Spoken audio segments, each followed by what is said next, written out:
Okay, so I'm doing my PowerPoint over embryo transfer in horses. So, what is embryo transfer? Embryo transfer in a horse involves the collection and transfer of an embryo from one mare, which is the donor, into another, which is the recipient.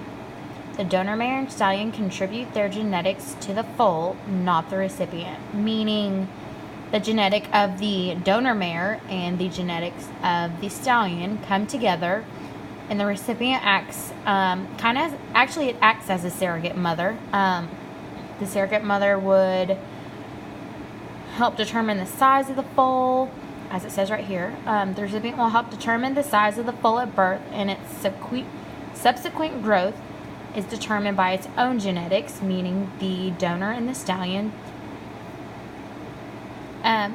The donor mare can be bred by flesh, cooled, or frozen semen, and breeding techniques are identical to breeding mares designed to carry their own foal. Majority of the time, this is done with top quality embryos from a mare that may not be alive anymore, pairing it with good bloodline studs to get a top quality offspring. And here's some examples. Embryo transfer is very, very important, and it's very well known in cutting horses, rodeo horses, race horses. Everyone wants to have the best bloodline animal or horse that they can get. The better the bloodline, the more the horse is worth, and the more valuable it's going to be in the long run. So why is it important? Well, with all the new technology in today's world, embryo transferring has become possible. The ability for us to transfer embryos into another mare is astounding, one would think, and it actually is. Embryo transferring is important because having the ability to transfer one mare's embryo into another mare that is able to birth gives the embryo a better chance at becoming fertilized and eventually turning into a baby horse. So, just as I said in the previous slide, race horse and cutting horse and many other industries depend on these embryos. With better bloodlines, the more valuable the horses are. For example, I worked at a horse ranch. It was actually a cutting horse ranch, and we did embryo transferring. We also had a stallion there, which he's the main stallion. His name was Woody B. Tuck. Most of the mares at the facility were bred to him to get good bloodline foals so that we could train them as yearlings, or so we could train them, get them all ready, and by the time they were 2-year-olds, we would take them to the cutting horse maturity.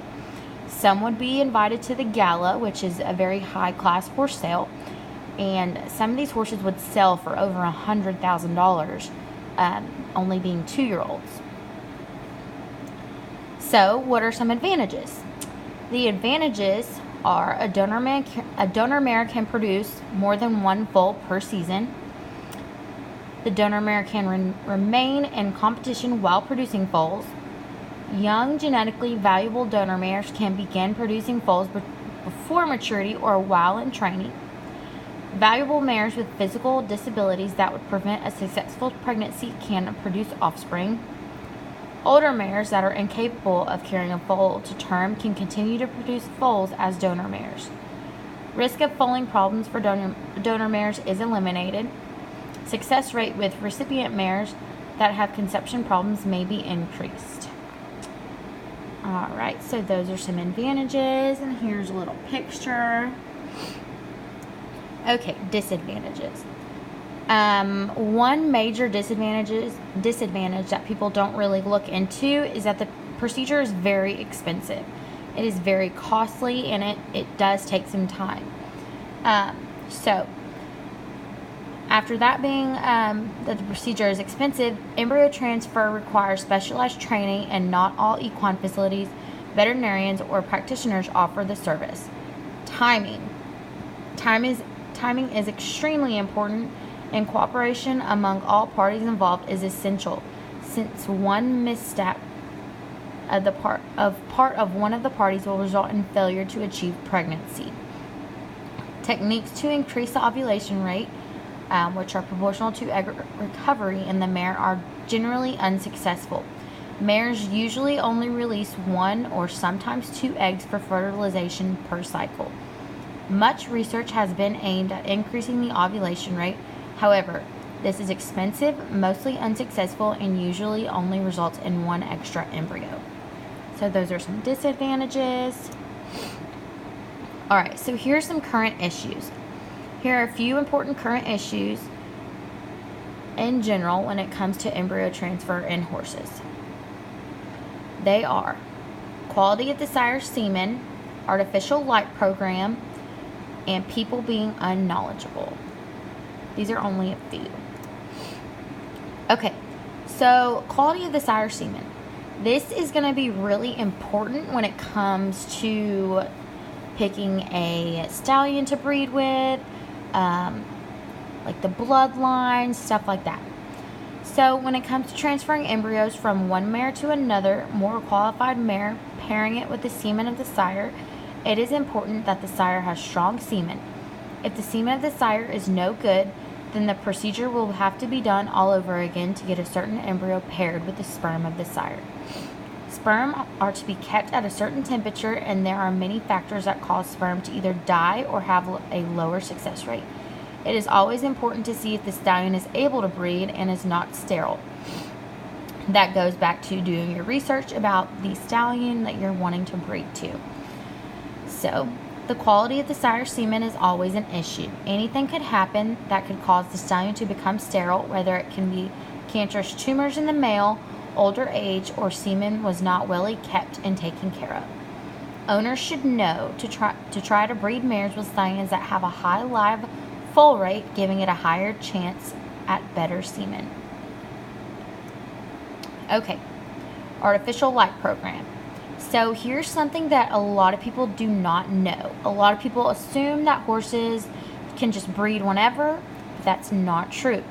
Horses are actually day breeders, meaning that they breed during the longer days, which is in the spring. People have figured out they can stimulate longer days, making a mare's cycle longer due to stimulation of the light.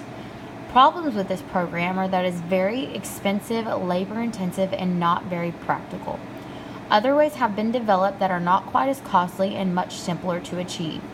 Each and every year, people put a lot of time and effort into this costly program.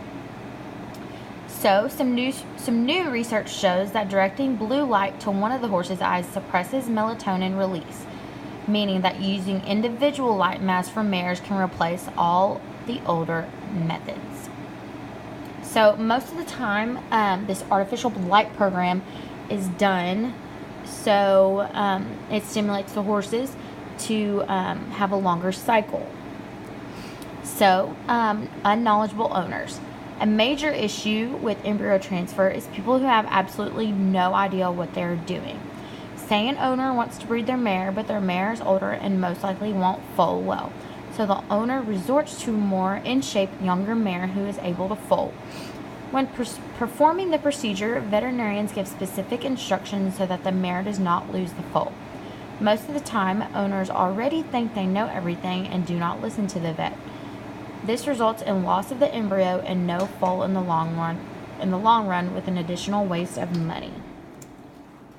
Alright, so in conclusion, embryo transfer is most common in highly valuable horses to create an even more valuable offspring. Embryo transfer is a very common thing all over the world and is very costly in price. It is important in the horse industry when owners want a top quality bloodline foal who will sell for big money when matured. Many advantages come along with embryo transfer, but it calls for a lot of intense labor in the long run. There are many disadvantages involving timing, but patience is key. Current issues are the quality of the sire's semen, artificial light program, and people being unknowledgeable are all very important but can be fixed if done correctly. Lastly, if you're considering embryo transfer with any of your mares, be sure to consult with your vet and getting all the information you can.